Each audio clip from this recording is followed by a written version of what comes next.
What if the secret to truly vibrant health, calm moods, and maybe even clear thinking wasn't just what you eat, right, but how deeply you connect with, the ancient wisdom hidden in your meals?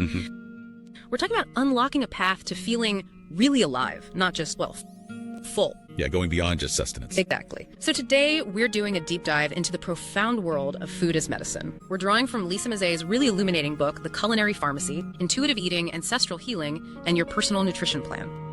It's a fantastic resource. Totally. Our mission for you in this deep dive is basically to shortcut your way to understanding how these traditional healing ideas, mindful practices, even your gut microbiome, how they offer a kind of personalized roadmap to wellness. You optimize your personal health and, importantly, live more sustainably too. Yeah. And the core insight we really want to unpack today is that health isn't some fixed thing, Yeah. It's more like an ever-changing dance of balance. A dance. I like that. Yeah. And by embracing the wisdom of our ancestors and actually learning to listen to our bodies, we can transform our daily eating into this really powerful tool for healing, for sustained well-being. It's about building that relationship with yourself. That definitely sounds like a journey, not some quick fix. For sure. And Mazzet's own journey really sets the stage for this, doesn't it? She went through years of chronic intestinal parasites, just suffering. Yeah, it sounds rough. And she found that conventional medicine, while it's crucial for acute stuff, it often only, as she put it, cured symptoms. It didn't get to the root. And that feels so familiar for many people, right? You deal with the immediate thing, but the underlying issue just keeps popping back up. Exactly. What's really foundational in her story, I think, is that pivotal shift she made. She turned towards traditional medicine. Well, and in doing that, she discovered her own body as her, quote, deepest source of learning. Wow. The key insight wasn't about finding some magic pill, but understanding the root causes of making her sick. Getting underneath it all. Yeah. And this deeper process led her to befriend her body. That's her phrase. And to realize that health is defined by our ability to move at the pace of change. Move at the pace of change. That implies it's always evolving. Exactly. It's a constant, deeply personal relationship with our own well-being. It was really an invitation for you, the listener, to start or maybe continue that conversation with your own body, to listen to its changing needs and embrace that transformation. But okay, how do we even start figuring out what our body's trying to tell us? Mazet points back to these ancient traditions. Yeah, she shows us our ancestors already built these incredible frameworks for this exact thing. So what were some of those key philosophies she highlights? She really dives into three big ones: Ayurveda, Chinese five-element theory, and the Mediterranean way. Okay. And the surprising thing is, these aren't just diets, not in the way we think of them now. They're holistic blueprints for understanding ourselves and our relationship with nature. More like a whole world view.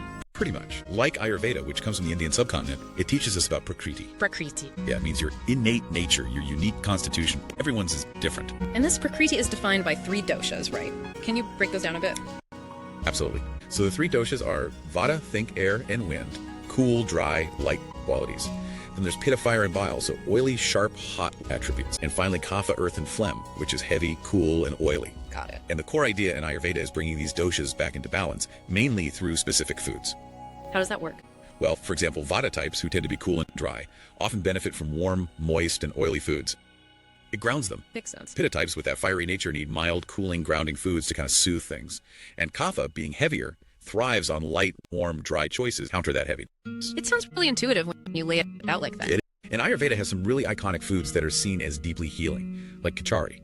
Oh yeah, I've heard of that. It's a wonderful, easy to digest mix of grain and legume, often recommended for seasonal resets, to help realign organ systems. Nice. And then there's ghee, clarified butter. It's considered almost sacred in Ayurveda. Why is it so special? Well, it's rich in vitamins A, E, K, plus CLA and butyric acid. And the practical bit, it has a really high smoke point, so it's fantastic for high heat. It's not just butter, it's like a therapeutic food. That's pretty cool. Okay, so that's the Chinese 5-element theory. So traditional Chinese medicine, or TCM, offers another really profound perspective on interconnectedness. It's these 5 seasons: spring, summer, late summer, autumn. 5 seasons? Late summer? Yeah, late summer is considered its own season in TCM, associated with the earth element. So these 5 seasons are intricately linked 5 elements: wood, fire, earth, metal, water. And each element also corresponds to specific flavors, emotions, and organ systems. The critical insight here is achieving balance by acknowledging these natural rhythms, both within us and around us. So if everything's connected like that, how does that translate to what we actually eat? What's the practical advice? The emphasis is often on including all 5 flavors: sour, bitter, sweet, pungent, and salty in each meal. That helps maintain balance. 5 in every meal. Ideally, yeah. Or at least over the course of a day. Illness, in this view, can arise when maybe one flavor is used way too much, or when our vital energy is out of whack. Can you give an example? Like, if someone has what TCM calls yang deficiency, a lack of warmth and activity, they might feel cold all the time, have indigestion. The advice isn't just about symptoms, it's about restoring that inner warmth, maybe with warming spices or certain meats. I see. Or if someone has key stagnation, maybe from stress, their energy isn't flowing well, leading to tension or insomnia, then foods that promote movement, like onions, garlic, bitter greens, those become key. It's about restoring flow. Fascinating. Okay, so we've got Ayurveda, TCM. What's the third one? Mediterranean way, which many people are probably more familiar with. Right, lots of fruits, veggies, olive oil. Exactly. Centered around fruits, vegetables, whole grains, beans, fish. It's consistently linked to longevity, vibrant health. But like you said, it's not just the food itself, it's the way it's eaten. How so? Well, what's really striking is the emphasis on portion sizes. Mazet points out how Italian portions, for instance, are often much smaller than typical American ones. Yeah. And the profound insight is it's about eating slowly, really savoring each bite, and stopping before you feel stuffed. Yeah. That 80% full rule. 80% rule, easier said than done sometimes. Tell me about it. But it's not about restriction, really. It's about learning deep satisfaction from less. And certain ingredients are key, like olive oil. It's practically sacred in Italian culture. Absolutely. It's not just a cooking fat, it's foundational. And Mazet highlights its amazing benefits, the anti-inflammatory polyphenols, how it helps reduce heart disease risk, balances cholesterol, supports memory. Wow. It even has antimicrobial properties against H. pylori, that stomach bug. It's a true wellness powerhouse. So that focus on savoring on the how seems like a good lead-in to mindful eating. Exactly. That's another critical piece Mazet explores. It connects how you eat directly to your nervous system. Okay, so that 80% full rule, I know for me that can be a real challenge. How do these mindful practices actually help us tap into knowing when enough is enough? Well, the core idea of mindful eating is just paying full attention to the experience. Engaging all your senses, the colors, the smells, textures, flavors, even the sounds of Being present. Totally. And Mazet gives some great actionable tips. First, just breathe. Take a deep breath before you start eating. It relaxes your nervous system, aids digestion, calms stress hormones right away. Simple, but probably effective. Very. Then maybe try some affirmations. Just honor your food with gratitude. Something simple like, this food is a gift from nature. You can even try one meal a week in silence, just to really immerse yourself in the sensory That experience. sounds intense, but I can see how it would help focus. Like a mini retreat at every meal. Kind of. And it ties into moderation. Using a smaller plate, aiming for that 80% full feeling, not overwhelming your digestion. Again, it's about listening, not restricting. Which leads naturally to the idea of ritual, right? Exactly. Just setting aside 5 or 10 minutes, maybe lighting a candle, laying out your utensils nicely. These small acts create a sort of sacred space for eating. Mazet says, rituals allow the mind, body, and spirit to align and feel the freedom that comes from Freedom from structure. structure. That's interesting. That provides a container for mindfulness. And this sense of calm naturally extends to how we manage stress. Stress, because food and stress feel very connected. They really are. Stress, the word comes from Latin strictus, meaning drawn tight, Right. is your sympathetic nervous Fight or system's flight. survival mode. Right. And we need that for acute stress, immediate danger. But the problem is chronic stress, where your body stays on high alert constantly. That leads to insomnia, headaches, mood issues, inflammation, all sorts of So problems. how does food play into either fueling that chronic stress or helping us calm down? What's the connection there? Well, a critical insight is how refined sugars mess with us. They cause these sharp blood glucose spikes and crashes. That cycle directly contributes to chronic stress. Yeah. Keeps your nervous system Right, the jangled. sugar roller coaster. Exactly. So instead, the idea is to prioritize foods that stabilize blood sugar. Things like oats, sweet potatoes, walnuts, maple syrup in moderation, dark leafy greens. Okay. And fermented foods are huge here too. Sauerkraut, kimchi, miso, unsweetened yogurt. They feed the beneficial gut bacteria that actually help produce hormones vital for a healthy So stress our gut response. bugs help us chill out. In a way, yeah. And beyond food, Mazet highlights simple breathwork techniques that are total game changers for stress. There's balanced breathing. Inhale 4 counts, hold 2, exhale 4, hold 2. Repeat maybe 3 times. Okay, simple enough. Oh, And the 4-7-8 breath. Exhale completely first, then inhale through your nose for 4, hold the breath for 7, and exhale slowly through your mouth for 8. Repeat 4, 7, 8. Got that it. 3 times too. She even mentions the Wim Hof method cold showers, plus breath work, which studies show can boost immunity, improve sleep, Wow, energy, cold mood. showers. That takes commitment. It does. But Mazet gives a great personal example too. She realized she was craving chocolate when stressed. Instead of grabbing a bar, she started having family dance parties to release that Party, I tension. love that. The profound takeaway is you can consciously choose different supportive rituals to manage your body's stress response. Find what works for you. So much sense. Okay, so we've talked about ancient wisdom, mindfulness, stress. Where does the gut fit into all this? Mazet calls it our primordial brain. Yeah, it's absolutely crucial for overall wellness. This is where things like enterotyping come. Enterotyping. Researchers have found people generally fall into one of 3 main bacterial ecosystems in their gut. They're named after the dominant bacteria. Bacteroids, Prevotella, or So we have Rhinococcus. different gut types. Kind of, yeah. And each type has different food preferences and even different outputs, like they're better at making certain vitamins. Whoa. And what's really amazing, your food choices can actually shift your gut bacteria profile in just a Seriously, few days. that fast. Yep. So the actionable insight is you can observe yourself. Keep a food journal. Notice how different foods make you feel. You can start to get a sense of your own enterotype, or at least what foods your gut That's really thrives empowering. on. How does this gut stuff connect to our brain and mood? Through something called the microbiota gut-brain axis. Think of it as communication highway. The vagus nerve, the longest nerve in our autonomic nervous system, is a key player here. Your gut bacteria directly influence the release of stress hormones. And here's a cool feedback loop. Positive emotions actually strengthen your vagus nerve function. And a strong vagus nerve helps you feel more positive emotions.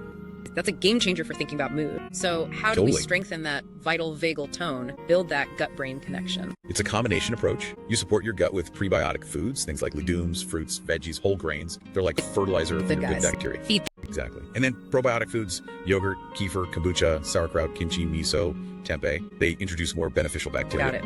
Prebiotics and probiotics. But it's also about stress reduction, like we talked about. Right. Breathwork, movement, mindfulness, those all help strengthen vagal tone too. It's interesting, even ancient practices like lactofermentation, used for centuries to preserve veggies. Yeah, that process not only preserves food, but creates active cultures, enzymes, lactic acid, and even makes nutrients like iron more available for your body to absorb. The takeaway is, it's all connected. You can't really address one part. Okay, this is all amazing isolation. Insight. But how do we pull it all together in crafting that personalized approach for sustainable living? Does Mazé offer practical steps for that? She absolutely does. First, just understanding the basics. Macronutrients, carbs, protein, fat, water, and micronutrients, vitamins, minerals. We need them all for energy and survival. Then she offers some really smart food combining tips. For instance, pair simple carbs with some fat or protein. That helps stabilize your blood sugar, preventing those energy so don't spikes just and eat crashes. a piece of fruit by itself. Maybe have some nuts with it. Exactly. Or combine non-starchy vegetables with your protein source. And whole grains or legumes go well with non-starchy What about fruit? veggies too. I've heard different things. Yeah. Traditional wisdom often suggests eating raw fruit alone, maybe between meals, as it's thought to digest best that way. But again, it's about listening. Fats too, right? Not being afraid of them. High-quality fats are crucial. Olive oil, coconut oil, good quality animal fats, nuts, seeds. They're not just for energy. They really help with satiety, feeling full, and can actually reduce cravings for and carbs. Protein. Also key, getting enough from both animal and plant sources. She gives examples of complete plant proteins like quinoa, tempeh, or the classic combo of rice and beans. Put them together. Okay, You so get all the combining is essential important amino there acids. too. Now, what about food sensitivities? It seems like a big topic for people. It is, and Mazé is clear. Restricting whole food groups is really only beneficial if you have a genuine sensitivity or allergy. It's not something ever. For suspected sensitivities, common ones are gluten, dairy, corn, soy, peanuts, refined sugar. She suggests a structured 21-day elimination and reintroduction process. See how you feel, add it back carefully. Precisely. The actionable insight is that it's about listening carefully to your body's unique response during that reintroduction phase.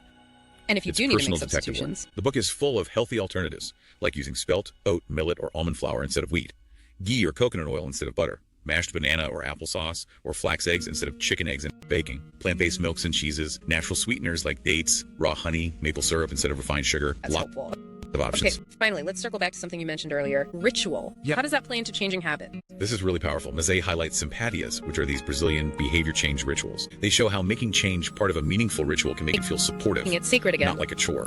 Exactly. And the core insight is, awareness comes first. Before you just automatically reach for, say, comfort food when you're stressed, pause. Identify the root cause of that habit. Am I actually hungry, or am I stressed, tired? Asking why Is my blood behind sugar the low? craving. Yes. And instead of just giving in, Mazé encourages replacing that maybe less healthy habit with an activity that actually dance addresses party that root instead of cause. Chocolate. Perfect example. It's about creating new supportive rituals that truly nourish you, maybe in ways that aren't even about food. Crucial. Tracking small changes, taking baby steps, as behavior experts call them, is key for long-term transformation. As Mazé says, we focus on expands. Noticing your small wins builds momentum. So this deep dive has really shown us how embracing this ancestral wisdom, practicing mindful eating, supporting our gut health, creating these meaningful daily rituals, it all leads to a much more personalized and sustainable path to wellness. Yeah, it's about recognizing that our food choices connect us to something bigger, our heritage. It really is about remembering that every single bite of food you take is an opportunity to connect with something sacred. Your body, your ancestors, the earth itself. Absolutely. So the Every question for meal you to is an consider invitation. is, if every bite is that opportunity to connect with something sacred, what sacred connection will you choose to cultivate in your very next meal?